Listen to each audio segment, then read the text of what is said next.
আমাদের সাথে প্রিয় দর্শক এরই মধ্যে যুক্ত হয়েছেন professor doctor lieutenant colonel Nazmul Ahsan Karimullah, BNCCO, এবং তিনি জানি পপের চেয়ারম্যান, একজন পলিটিক্যাল রাজনৈতিক বিশ্লেষক আমাদের সাথে রয়েছেন এবং নানান সময় নানান কথা বলেন, গুরুত্বপূর্ণ কথা ওনার মধ্য থেকে আসে, আমরা সেটা শুনতে পাই।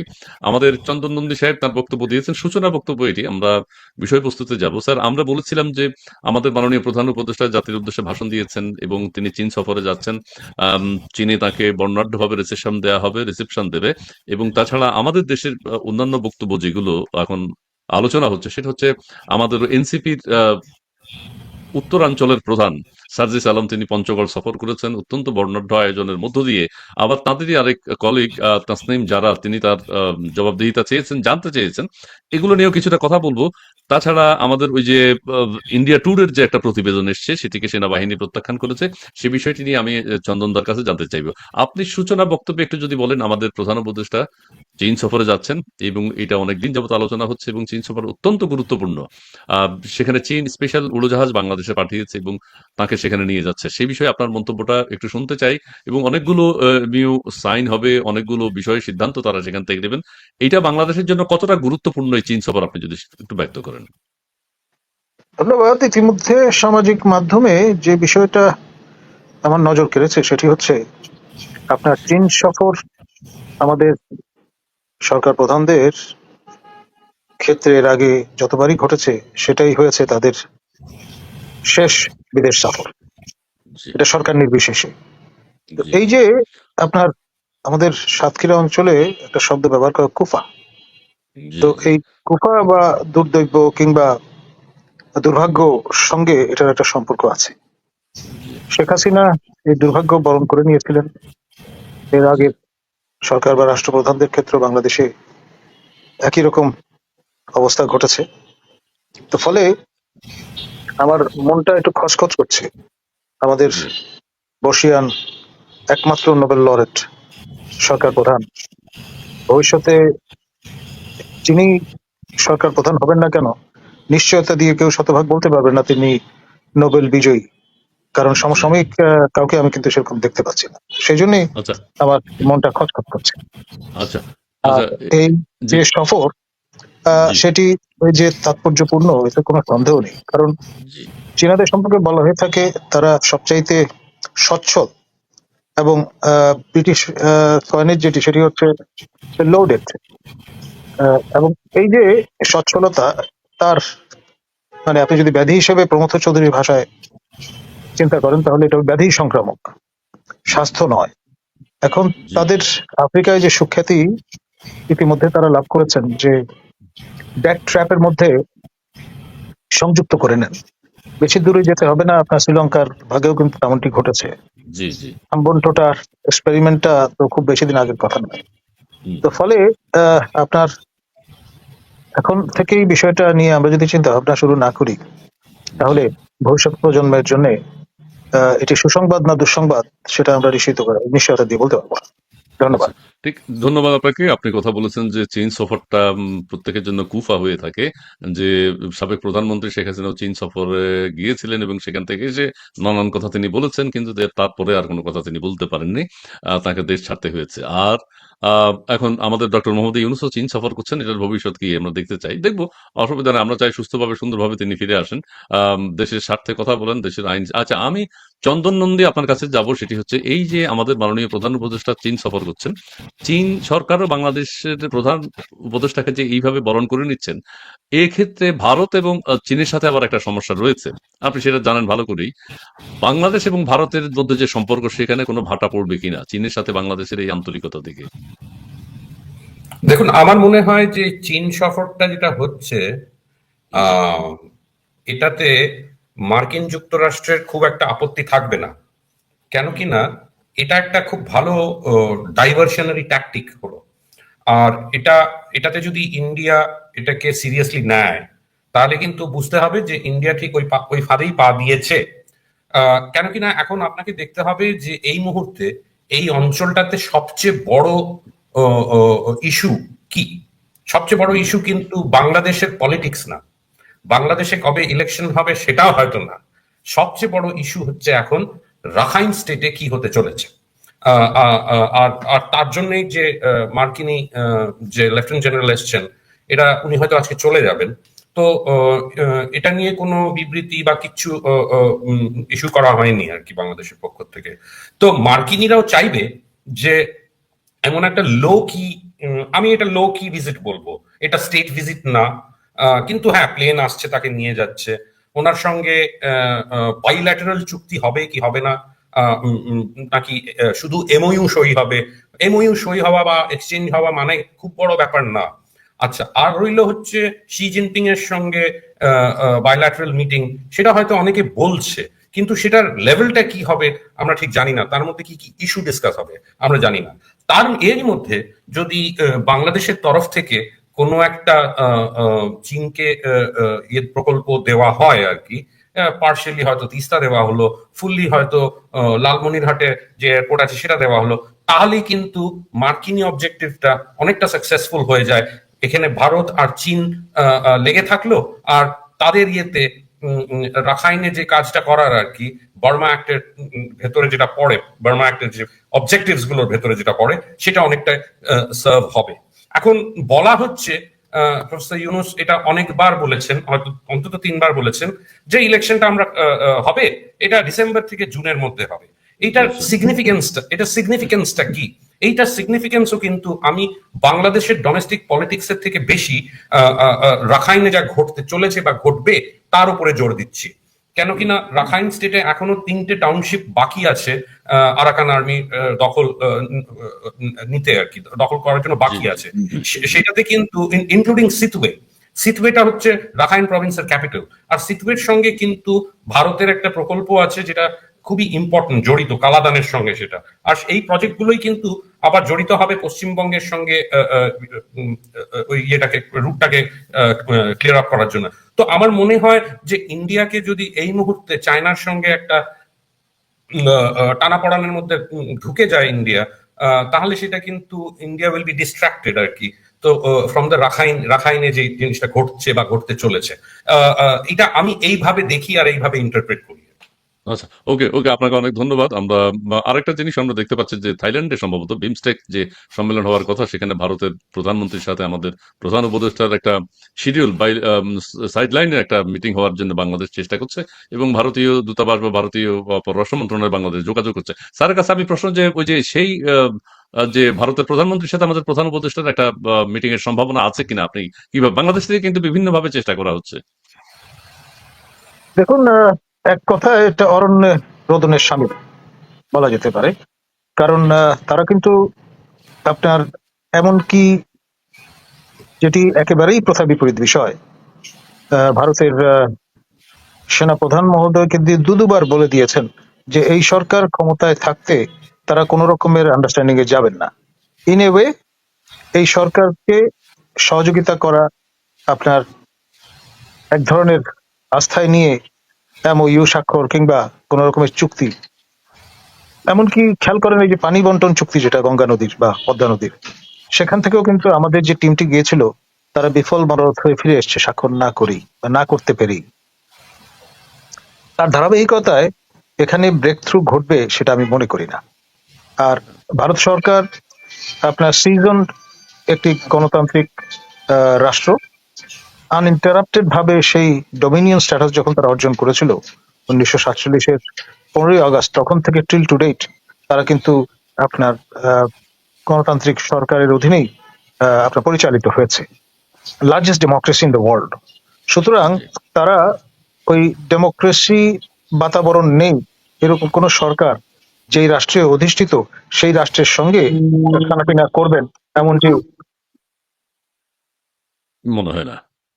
আমরা আমাদের যে নোবেল লরেট চান সেটা কিন্তু এখানে কাজ করবে এমনটি ভাবার মনে কারণ হচ্ছে না। আছে, সেটিও যৌক্তিক বলে মনে হয় না আমার কাছে। আচ্ছা আচ্ছা, ধন্যবাদ স্যার। কেউ কেউ বলছেন, আবার দর্শকদের অনেকেই প্রশ্ন করছেন, দর্শক মন্ডলী আপনারা আমাদের লাইভটি শেয়ার করে দেবেন, আপনাদের মতামত দিন, আমরা মতামতগুলো দেখাতে থাকি, সময় পেলে আবার কিছু কিছু মতামত আমরা পড়ে শোনাবো। স্যার, আমি আরেকটা কথা এখানে বলতে চাই, কেউ কেউ বলছেন আপনি প্রফেসর ইউনূস সাহেব সম্পর্কে বলছেন একজন মার্কেটিং ম্যান বা এরকম কিছু একটা বলেছেন, best marketing man of Bangladesh আমি বলবো। মার্কেটিং ম্যান অফ খাটো বাংলাদেশ। করে দেখার সুযোগ নেই, সেরা সুযোগ এই নেই। ক্ষেত্রে। জি, জি, জি, সেরা, সেরা, সেরা। উনি এক্ষেত্রে ব্যবসা বাণিজ্য বুঝেন এবং চীনও একটা ব্যবসায়ী দেশ। তারাও সেটা বুঝে। সেই জন্য হয়তো একটা মানে সম্পর্কর দিকে যাচ্ছে আরকি। দুজনেই ব্যবসায়ী। দেশ ব্যবসায়ী, আরেকজন মানিকে ব্যক্তি মানিক চিনে, ব্যবসায়ী। জহুরি জহর, এটা তো পুরনো প্রবাদ আমাদের। জি, জি, মানিকে মানিক চিনে। আরেকটা কথা আপনাকে একটু বলেই আমি চন্দন নন্দী সাহেবের কাছে আসবো। সেটি হচ্ছে যে আমাদের মাননীয় প্রধান উপদেষ্টা জাতির উদ্দেশ্যে ভাষণ দিয়েছেন। তিনি আবার সেই কথাটি পুনর্ব্যক্ত করেছেন যে বাংলাদেশের ডিসেম্বরে অথবা জুনের মধ্যে নির্বাচন হবে। এবং পাশাপাশি এটা তিনি এই পেন্ডুলামের কথাটাও সঙ্গে বলেন। তুলনীয়, একবার ঘড়ির পেন্ডুলাম ওইদিকে যায়, একবার হুম, এইদিকে যায়, মানে আচ্ছা, কন্টিনামটা এই পর্যন্ত বিস্তৃত, ডিসেম্বর থেকে জুন আচ্ছা। পর্যন্ত। হ্যাঁ, তো এখন এতদিনেও উনি স্পেসিফিক্যালি কোনো কথা এখনো কেন বলতে পারছেন না? এক। আরেকটা কথা হচ্ছে তারপরেও ডিসেম্বর থেকে জুন বললেও পাশাপাশি তিনি আরেকটা কথা বলেন, বাংলাদেশে যুদ্ধ পরিস্থিতি বিরাজ করছে। এবং এই জাতির উদ্দেশ্যে ভাষণেও তিনি আবার বলেছেন। এই বিষয়টি আদৌ নির্বাচন হওয়ার কোনো সম্ভাবনা আছে বলে কি মনে হয়? যুদ্ধ পরিস্থিতি হলে তো নির্বাচন হওয়ার সম্ভাবনা নাই, আশঙ্কাজনক। জি, প্লিজ। দেখুন, আমি আগেও আপনার শোতে এবং এলসওয়্যার বলেছি, নির্বাচন বিষয়টি বাংলাদেশ কনটেক্সটে এখন অলমোস্ট লাইক চেজিং দ্য চিমেরা। অর্থাৎ মরু অঞ্চলে আপনার যে বিভ্রম দেখে মানুষ মনে করে যে জল বা জলের হাতছানি পাওয়া গেছে, অগ্রসর হয়, পরে দেখে এটা আরো দূরে থেকে দূরে চলে যাচ্ছে, সেরকম একটা প্রপঞ্চে পরিণত হয়েছে। জি, অনেক ধন্যবাদ চন্দন নন্দী। আপনার কাছে আসবো, সেটি হচ্ছে আপনি রাখাইন স্টেটের কথা বারবার বলছেন, আমাদের স্যারও বলছে, আপনিও বলেছেন, এবং সেখানে একজন মার্কিন কর্নেল যে বাংলাদেশে এসেছেন তিনি কি এইসব বিষয়ে কথা বলেছেন নাকি অন্য কোনো উদ্দেশ্যে three star, three star general, colonel না। থ্রি কর্নেলের স্টার উপরে জেনারেল? হচ্ছে ব্রিগেডিয়ার জেনারেল, ব্রিগেডিয়ার জেনারেলের পরে মেজর জেনারেল, মেজর জেনারেলের পরে লেফটেন্যান্ট জেনারেল। সুতরাং তাকে জি, খাটো করে দেখবার কোনো কারণ নেই। না, না, আমরা বড় করেই দেখতে পাচ্ছি, কিন্তু আমার শব্দ হ্যাঁ, three star, three star general. ঠিক আছে। আমরা চন্দন নন্দী, আপনি আরাকান স্টেট নিয়ে এত আশঙ্কা প্রকাশ করার কারণ কি? আমাদের এই দক্ষিণ চট্টগ্রাম অঞ্চল নিয়ে কি কোনো আশঙ্কা রয়েছে?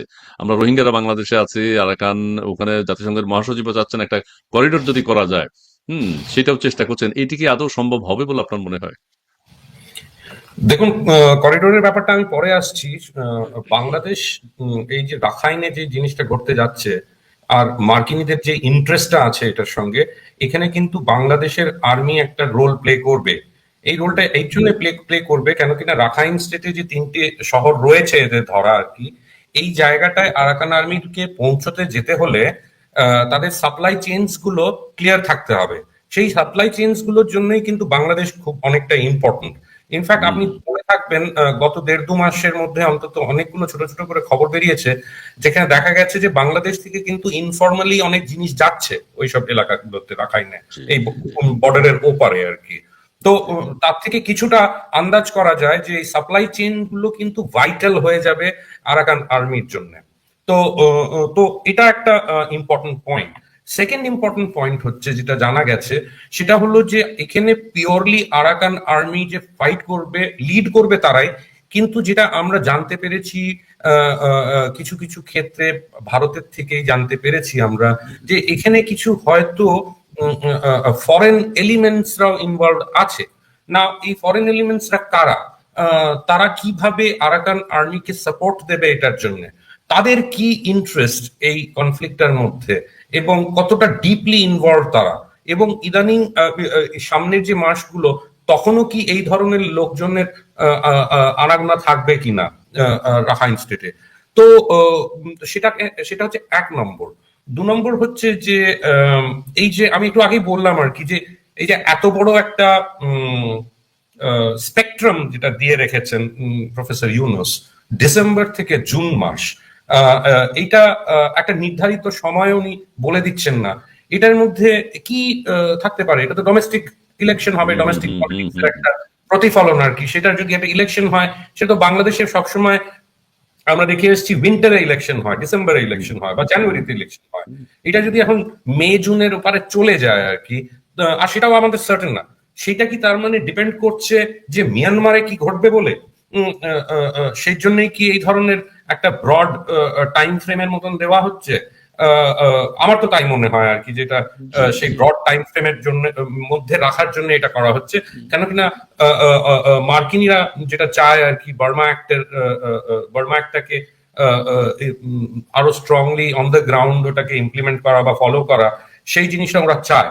তার জন্য জি, Bangladesh become an important part, এটাও ঠিক।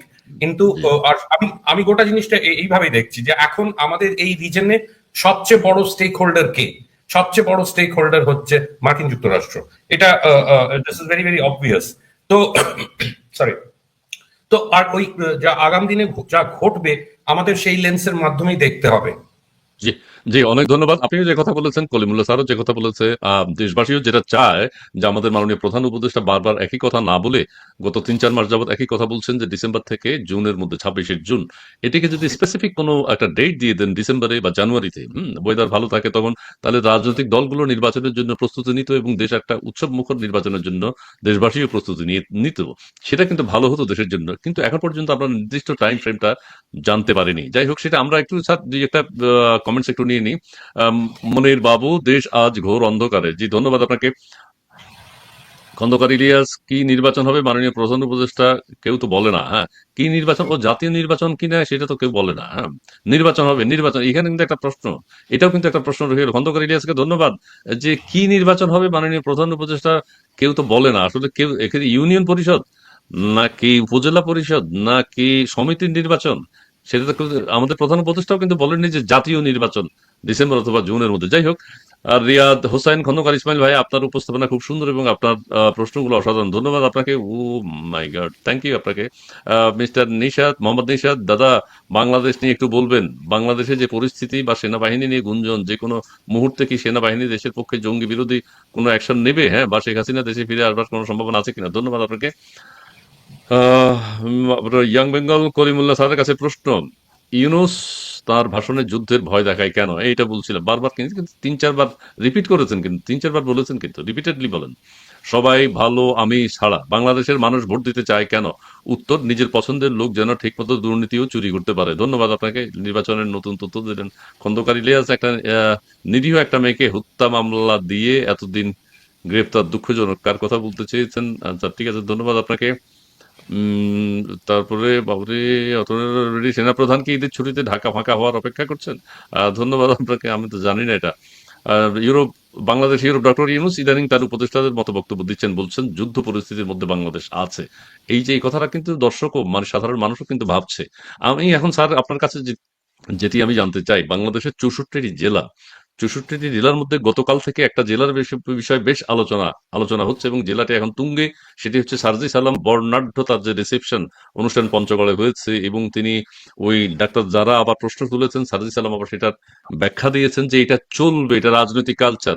এখন কেউ কেউ বলছেন আবার তিনি হয়তো হেলিকপ্টারের বহর নিয়েও যেতে পারেন, তার বাবারও টাকা আছে, দাদারও টাকা আছে। আপনি বিষয়টা, তিনি বলছেন এটা রাজনৈতিক কালচার, এটা পরিবর্তন করা যাবে না, ধীরে ধীরে পরিবর্তন করতে হবে, এটা কোনো এক সময় আগামী প্রজন্ম হয়তো সেটা দেখতে পাবো। আপনার কাছে কি মনে হচ্ছে? দেখুন, বাংলাদেশের সবচেয়ে বড় প্রাচীন আমলের দুর্গ, এটি প্রায় ৯০০ বছরের পুরনো, নাম হচ্ছে ভিতরগড়। ২৫ কিলোমিটার এলাকা জুড়ে, এবং এটি পঞ্চগড়ে অবস্থিত, গেটওয়ে টু লোয়ার বেঙ্গল। তো সেই জায়গায় স্ট্র্যাটেজিক কারণেই হয়তো সার্জিস গিয়েছেন, কারণ তার রুটস ওইখানটায়। এটাও কিন্তু ভুলে গেলে চলবে না। সৈয়দপুরে হয়তো তিনি নেমেছেন, সেখান থেকে গাড়ি বহর নিয়ে গেছেন, কষ্ট করে লম্বা সময় ধরে ক্লান্ত হয়ে পড়ার মতো লম্বা যাত্রায় তিনি যাননি ঢাকা থেকে। এটা আমি একটা সময় নিয়মিত প্রায় প্রতিদিনই যাতায়াত করতাম, এই যে স্যার, যখন ব্যান্ড পার্টির আয়োজন, এগুলোর আমরা অনেক সমালোচনা দেখেছি অতীতে, অনেকের সমালোচনা করতে, ব্যান্ড পার্টির আয়োজন, শতাধিক গাড়ি নিয়ে শোডাউন। আবার কেউ কেউ বলছেন যে এয়ারপোর্টটা পঞ্চগড়ে তার উপজেলা পর্যন্ত করা হয়নি কেন, কেন সৈয়দপুরে তাকে কষ্ট করে নামতে হলো? জি, প্লিজ। এখন সৈয়দপুরে চতুর্থ আন্তর্জাতিক বিমানবন্দর হিসেবে আপলিফটমেন্টের একটা কাজ চলছে। রানওয়ে সবচেয়ে ছোট, উড্ডয়ন এবং অবতরণ ঝুঁকিপূর্ণ সেই বিবেচনায়। আর এটা হতে পারে চীন, নেপাল, ভুটানের সঙ্গে সংযোগের একটা বড় বন্দর। কিন্তু কাছেই, মানে তার বাড়ির আরো কাছে লালমনিরহাট, সেইখানে সেই দ্বিতীয় মহাযুদ্ধের আমলের যে অ্যারোড্রাম, সেটা এখন সামরিক খামারে রূপান্তরিত হয়েছে, সেইটিকে আবার পুনর্জীবনের একটা চেষ্টাও চলছে। চীনের হয়তো উৎসাহ থাকবে ব্যাপারে, তবে ভারতের আবার খরগোশের মতো কান খাড়া হয়ে যেতে পারে এই কথাটা শুনলে। কারণ নর্দার্ন শিল্ডের সঙ্গে এর একটা সম্পর্ক আছে। বিমান তৈরি, যুদ্ধ বিমান তৈরির একটি কারখানা সংস্থাপনের ঘোষণা সাবেক প্রতিরক্ষা মন্ত্রী শেখ হাসিনা জানান দিয়েছিলেন তার ক্ষমতাসীন থাকাকালীন সময়। এখন এই যে অবস্থাটা, সেটা যদি নিয়মিত সরকার নির্বিশেষে নর্দার্ন যে স্ট্র্যাটেজিক্যালি ইম্পর্টেন্ট জায়গা বা সন্নিহিত জেলাগুলো, সেটা নিয়ে যদি করতেই থাকে, তাহলে ভারতের লেজিটিমেটলি আপনার সস্মিত হওয়ার কারণ তৈরি হয়ে যায়।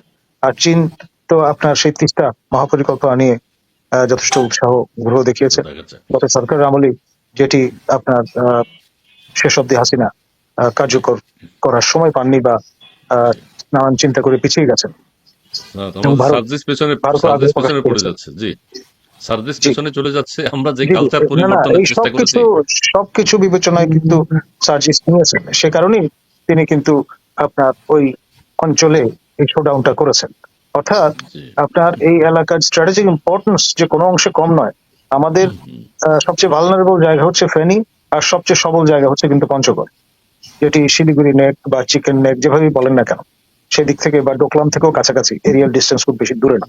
তো ফলে ন্যাচারালি তিনি তার ওই স্ট্রেংথের জায়গাটা, ওই ভূমিটাই বিচরণের সবচেয়ে স্ট্র্যাটেজিক্যালি গুরুত্বপূর্ণ বলে বিবেচনা করে সেখানে ছুটে গেছে। আর একা তো একজন এই মাপের বিপ্লবী যেতে পারেন না। তিনি তো চেক গুয়েভারা স্টাইলে চলার লোক নন। দলে বলে মানে নিরাপদ থাকাটাই তো ভালো। জি, জি। আবার কেউ বলছেন যে হ্যাঁ, ওই যে আব্দুল হান্নান মাসুদ সেই গাড়ির বহর নিয়ে যায়নি কারণ সে মার খেয়ে গেছে। হ্যাঁ? মারামারি হয়েছে ওখানে। সার্জিস আলম সেটি বুঝেন, তিনি বহর নিয়ে গিয়েছেন এবং হাফিজের মাথায় জাতিকে। কোপ পড়েছে। আচ্ছা, আচ্ছা, আচ্ছা। এই যে গাড়ির বহর ছাড়া আমার মনে হয় এনসিপির কারো মুভ করা উচিত হবে না। আচ্ছা, তারা গাড়ির বহর নিয়ে যাবেন এবং আরো অনেক অর্থ ব্যয় করে যাবেন, এটাই। কারণ এটা রাজনৈতিক কালচার, এটা ধীরে ধীরে কোনো এক সময় পরিবর্তন হবে, এটা ধরে রাখতে হবে। এবং সার্জিস আলম বলেছেন যে এটা করতে হবে, এইটা আমরা এখন ছেড়ে দিলে আমাদেরকে। আবার সে একটা গুরুত্বপূর্ণ কথা বলেছে, দেশের 18 কোটি মানুষের মেন্টালিটি যখন চেঞ্জ হবে, তখন তারা গাড়ির বহরটার হয়তো বর্জন করতে পারেন। যাই হোক, আমি এখন আমাদের দিল্লিতে আবার যাই। চন্দন নন্দী দাদা, আপনি এখন একটু বলবেন, ইন্ডিয়া টুডে একটা পত্রিকা আছে এবং সেই ঐতিহ্যবাহী পত্রিকা বিভিন্ন সময় বাংলাদেশ প্রসঙ্গে নিউজও করেন, তাদের সেই নিউজের বিশ্বাসযোগ্যতা আছে। কিন্তু ওই যে সাম্প্রতিক সময়ে বাংলাদেশ সেনাবাহিনীকে নিয়ে তারা একটা আর্টিকেল করেছেন এবং বাংলাদেশ সেনাবাহিনীর পক্ষ থেকে সেটি প্রত্যাখ্যান করা হয়েছে এবং নিন্দা জানিয়েছেন। সেই ক্ষেত্রে আপনার যদি কিছু বলার, পত্রিকার এমন ভূমিকা বা পত্রিকার ভূমিকা আসলে কি হওয়া উচিত, আপনি যদি একটু বলেন আপনার দৃষ্টিকোণ থেকে। আমার মনে হয় যে আপনি এত গ্লোয়িং টার্মসে ইন্ডিয়া টুডের কথা বললেন আর কি। আমি আহ, মানে এটা নিয়ে দ্বিমত পোষণ করি।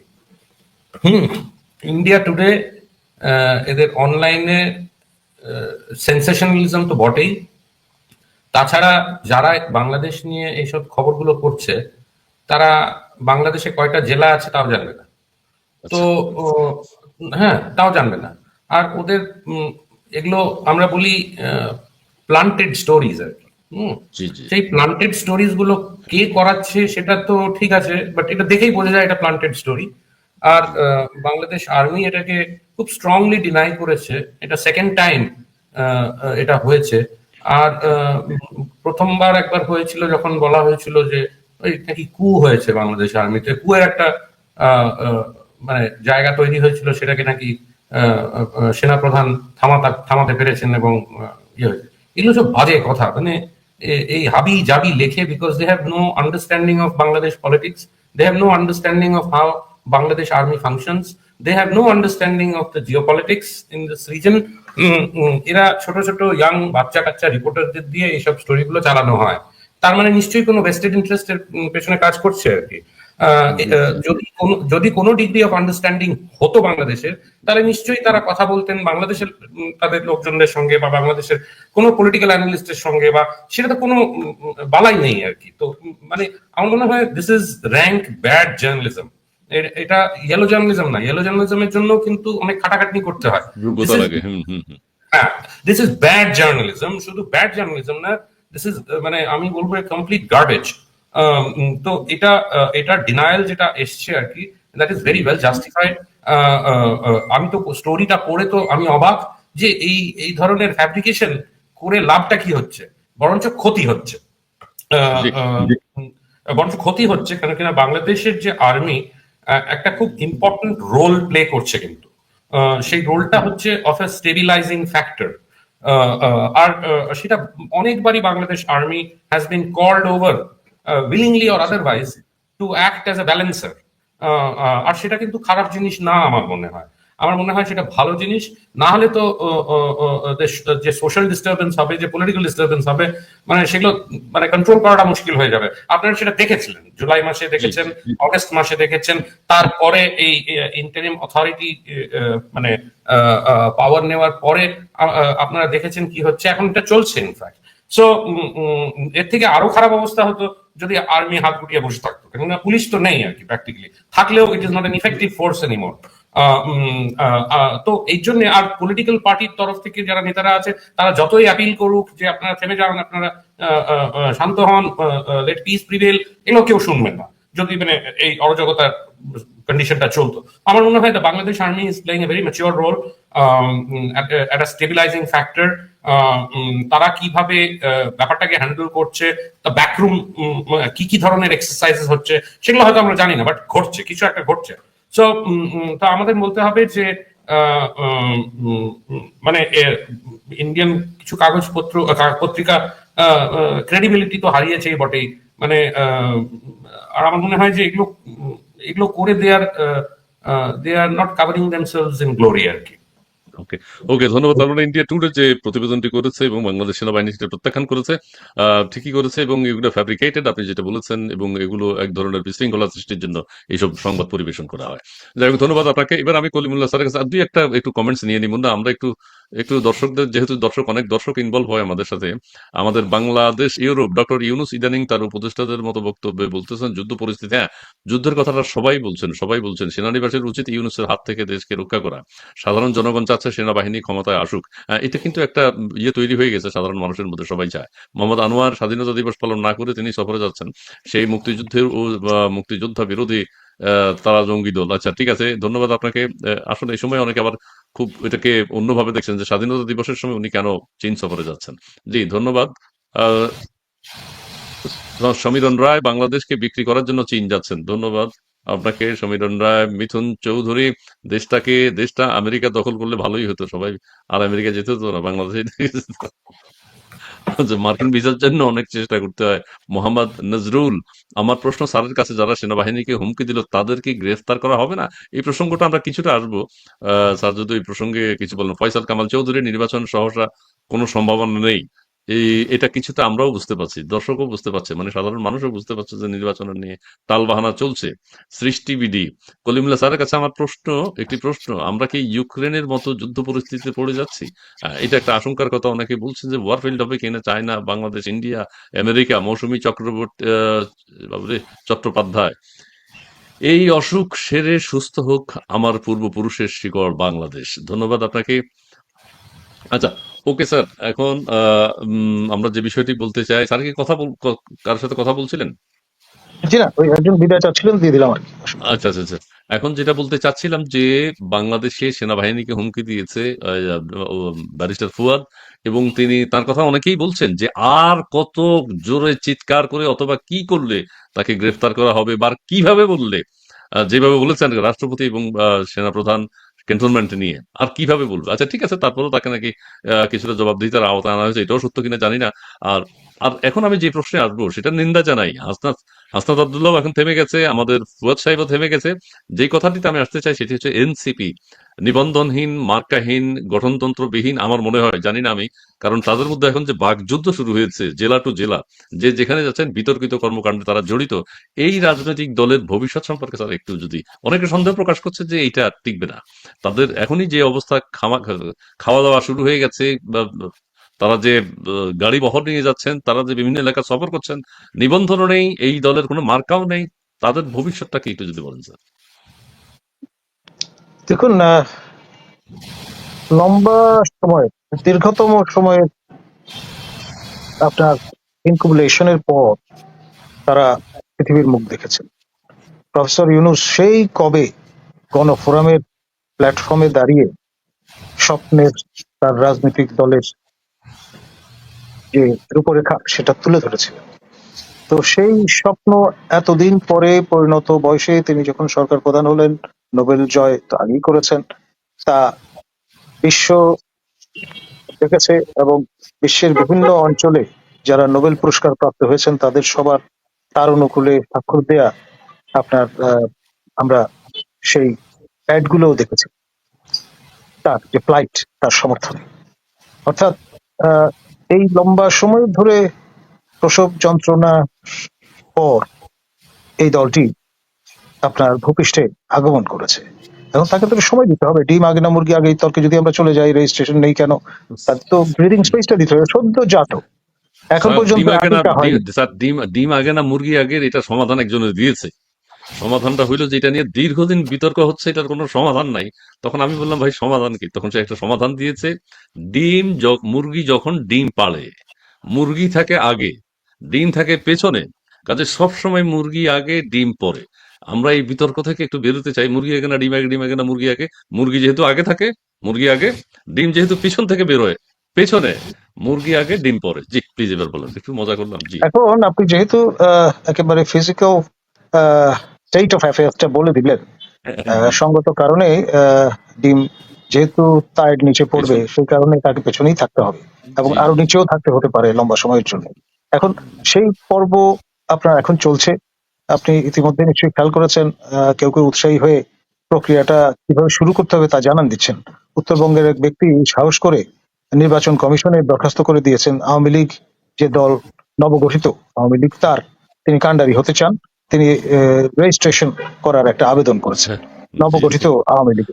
তো এটা কেন করছেন? নিশ্চয়ই ভবিষ্যতে কিভাবে নিবন্ধিত হতে হলে নতুন নির্বাচন কমিশনের অধীনে নতুন এই সরকারের সময় আপনার শুধুমাত্র আদালতের আশ্রয় নিয়েই এখন এখন পর্যন্ত যারা গত সরকারের সময় চেষ্টা করেছেন নিবন্ধিত হওয়ার, তারা এবার হয়ে গেছেন আদালতের আশ্রয় নিয়ে, এবং পথটা দেখিয়ে দিয়েছেন প্রয়াত ব্যারিস্টার নাজমুল হুদা। খেয়াল করেন তো সেটা, তিনি বিশিষ্ট আইনজীবী ছিলেন এবং দুদে ব্যক্তিত্ব। সেই কারণে তার দেখানো পথে পরবর্তীতে অনেকেই নিবন্ধন পেয়েছে। কিন্তু আপনার এই নব আত্মপ্রকাশ করা দলটি, যেটি দীর্ঘ স্বপ্নের ফটক প্রফেসর ইউনূসের, এবং যিনি সদ্য বিদায়ী মাননীয় উপদেষ্টা পদত্যাগ করার পরে আলিঙ্গনা পাশে আবদ্ধ হয়েছেন, সেই সচিত্র ছবি কিন্তু আমরা দেখেছি প্রফেসর ইউনূসের সঙ্গে।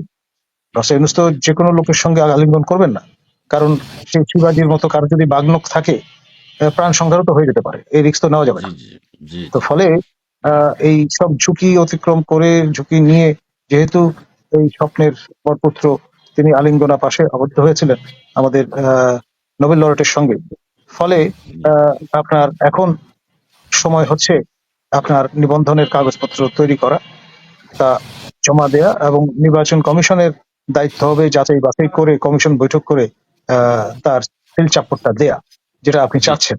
অর্থাৎ জি নিবন্ধন হলে জি তখন কিন্তু এই বিষয়গুলো চলে আসবে।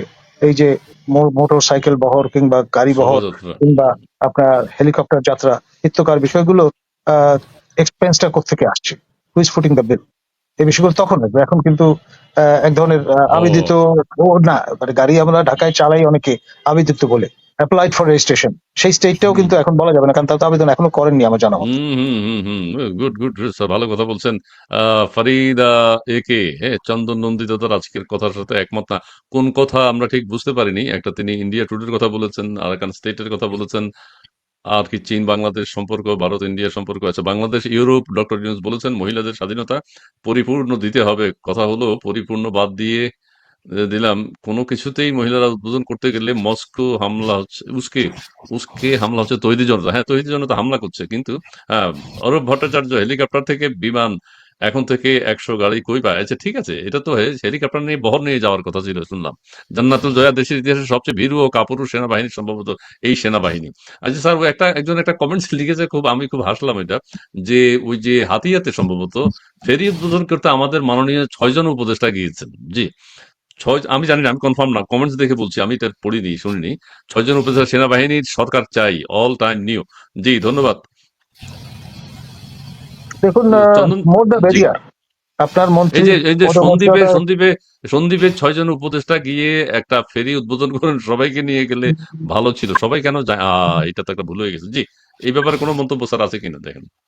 দেখুন, আমাদের মাননীয় প্রধান উপদেষ্টা, তিনি চট্টগ্রামের সন অফ দ্য সয়েল, মানুষ, জি জি, এবং যদিও কালচারালি সন্দ্বীপকে নোয়াখালীর অংশ মনে করা হয়, কিন্তু অ্যাডমিনিস্ট্রেটিভলি এটা কিন্তু চট্টগ্রাম জেলার অধীনস্থ একটি উপজেলা।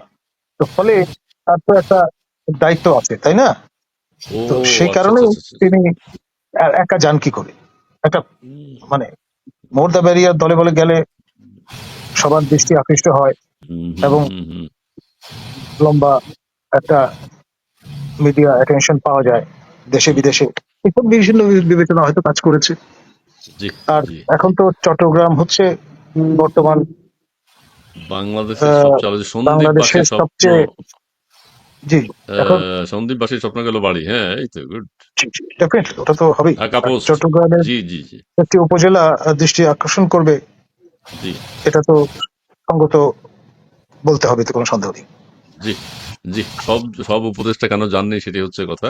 আচ্ছা, যাই হোক, চন্দন দা, আপনার কোন কথাটার তিনি প্রতিবাদ করেছিলেন একজন, বা পছন্দ হয়নি বা কিছু একটা বলতে চেয়েছিলেন, আমি ঠিক বুঝি নাই। তো যাই হোক, এটা নিয়ে আমরা কথা বলতে চাই না, যেহেতু স্পেসিফিক্যালি কোন কথাটি আমি সেটা, তবে ইন্ডিয়া ট্যুরের ব্যাপারে যে কথাটি আপনি বলেছেন খুবই চমৎকার, এবং আমরা অনেকের ধারণা নিশ্চয়ই পাল্টে গেছে যে ইন্ডিয়া ট্যুরের যে প্রতিবেদনটি সেনাবাহিনী, বাংলাদেশ সেনাবাহিনী যেটি প্রত্যাখ্যান করেছে, এটা চমৎকার বলেছেন। আর আপনি যেহেতু আন্তর্জাতিকভাবে বিভিন্ন পত্র-পত্রিকায়, আন্তর্জাতিক সংবাদ মাধ্যমগুলোর সাথে জড়িত, সেই ক্ষেত্রে বাংলাদেশের উপর তারাও নজর রাখছেন নিশ্চয়ই, এবং সেই ক্ষেত্রে আপনি আরাকানের কথা বারবার বলছেন। আরাকান, রোহিঙ্গারা বাংলাদেশে আছে, রোহিঙ্গারা আরাকানে কখনো ফেরত যাবে কিনা, এবং চীন বাংলাদেশের সাথে প্রধান উপদেষ্টার যে বৈঠক, এখানে রোহিঙ্গা ইস্যুটা স্থান পাবে কিনা আপনার কি মনে হচ্ছে?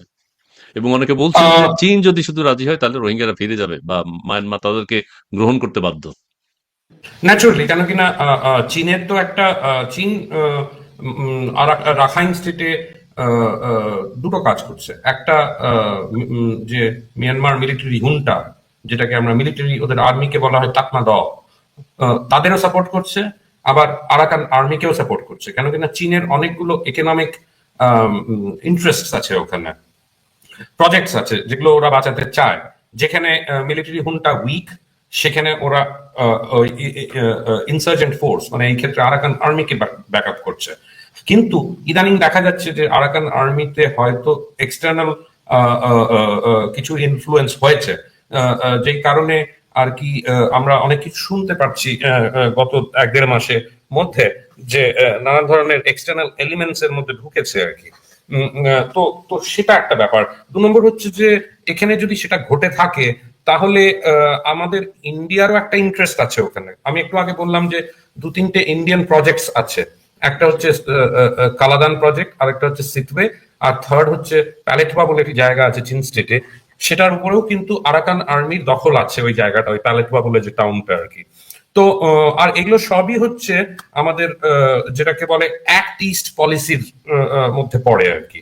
তো জি, তো সেই জায়গাগুলো যদি ইম্প্যাক্টেড হয়, তাহলে আমাদের তো ওখানে মানে হয়তো আমাদের ওই প্রজেক্ট গুলো হয়তো ভবিষ্যতের জন্য পুরোপুরি লুজ করে যেতে হতে পারে, বা অন্য কোনো একটা সিচুয়েশন তৈরি হলো যেখানে আমাদের হয়তো সেই নেগোসিয়েশনে যেতে হতে পারে। তো জি, তো নেট নেট আমি দেখছি যে এখানে প্রবলেম হতে পারে। অনেকে আবার বলছে যে মার্কিন যুক্তরাষ্ট্র যদি এখন বাংলাদেশে এত অ্যাক্টিভ হচ্ছে, আর মানে রাখাইন স্টেটেও অ্যাক্টিভ হতে চাইছে, তাহলে কি চীন আর ভারত একসঙ্গে এই ইয়েটা করবে, মানে ক্যান দে কাম টুগেদার? যদি আমরা দেখি from uh from a practical perspective, tough হবে। জি, কেন কিনা এখানে মার্কিনরা ভালোভাবেই ঢুকতে চায়। 2 নম্বর জি, হচ্ছে যে নোশনাল পার্সপেক্টিভে যদি হয়, তাহলে তো ওই নোশনাল পার্সপেক্টিভে থেকে যাবে আর কি। কিন্তু জি, চীন কি এটা মেনে নেবে যে মার্কিন যুক্তরাষ্ট্র এখন যদি স্ট্রংলি ঢোকে রাখাইন স্টেটে, তাহলে তারা কিভাবে অ্যাক্ট করবে? তারা কি ইন্ডিয়ার সঙ্গে এক হয়ে এই জায়গাটাকে মোকাবিলা করবে কিনা? তো এই জায়গাটা একটা মেসি সিচুয়েশনের মধ্যে আছে আর কি, যেটা অনেকেই জি, হয়তো বুঝতে পারছে না। এই ধরনের যে ছোট ছোট ক্যালকুলেশন, ছোট ছোট অবজেক্টিভস আর কি, কাদের কি। তো জি, বাট নেট নেট যেটা বোঝা যাচ্ছে আর কি, যে India is not in a very good position এখন, আম, সেটা বাংলাদেশ বলুন বা মিয়ানমার বলুন। জি, জি। অনেক ধন্যবাদ। আচ্ছা, স্যারের কাছে সর্বশেষ প্রশ্ন, যে ওই যে চন্দন দা যে কথাগুলো বললেন, রাখাইন স্টেট নিয়ে আমাদের আতঙ্কিত হওয়ার কোনো কারণ আছে কিনা? রাখাইন স্টেট যদি হয়, বা রাখাইন কি হবে এখন তো ফিউচার বলা যাচ্ছে না। ওখানে ভারতেরও ইন্টারেস্ট আছে, চায়নারও ইন্টারেস্ট আছে, এবং মার্কিন যুক্তরাষ্ট্র সেখানে একটা ধরনের প্রাধান্য বিস্তার করতে চায়। সবকিছু মিলিয়ে আমাদের কোনো অসুবিধা হবে কিনা বাংলাদেশের? দেখুন, এটি আপনার সুবিধা অসুবিধা আহ, দুই দৃষ্টিকোণ থেকে দেখলে এটি আপনার দুই ধারী যে তরবারি বলে না, ডেমোক্রেসির সোর্ড, সেরকম একটি অবস্থার মধ্যে আমরা, বা যেটা বাংলায় কাছাকাছি যেটা শাখের করার, সেরকম একটা জি অবস্থার মধ্যে আমরা, এবং আচ্ছা এটি ঘটবেই, আমরা চাই বা না চাই, সেইটা কমপ্লিট। এটুকু বলে আমি শেষ করছি, কারণ আরেকটি শোতে ঢুকতে হবে এবং আহ, ক্রমাগত এখান থেকে আমরাও শেষ আমরাও কড়া শেষ নাড়া হচ্ছে। আমরাও জি, শেষ করানো আছে আমরাও শেষ জি, স্যার। এই যে স্যার, আপনাকে অনেক ধন্যবাদ, এবং চন্দ্রনন্দী দাদা আপনাকে অনেক ধন্যবাদ জানাচ্ছি। সেই সাথে আমাদের দর্শক মন্ডলী যারা রয়েছেন তাদেরকে অনেক ধন্যবাদ জানিয়ে আজকের মতো এখানে শেষ করছি। আপনারা সবাই ভালো থাকেন। বাংলাদেশের প্রধান উপদেষ্টা চীন সফর সফল হোক, সুন্দর হোক, সেটাই আমরা চাই। দেশের কল্যাণ বই নিয়ে আসবেন, সেটাই আমরা চাই। এবং আপনাদের দুজনকে আবারও ধন্যবাদ জানিয়ে আজকের মতো এখানে শেষ হচ্ছে ডায়লগ ফর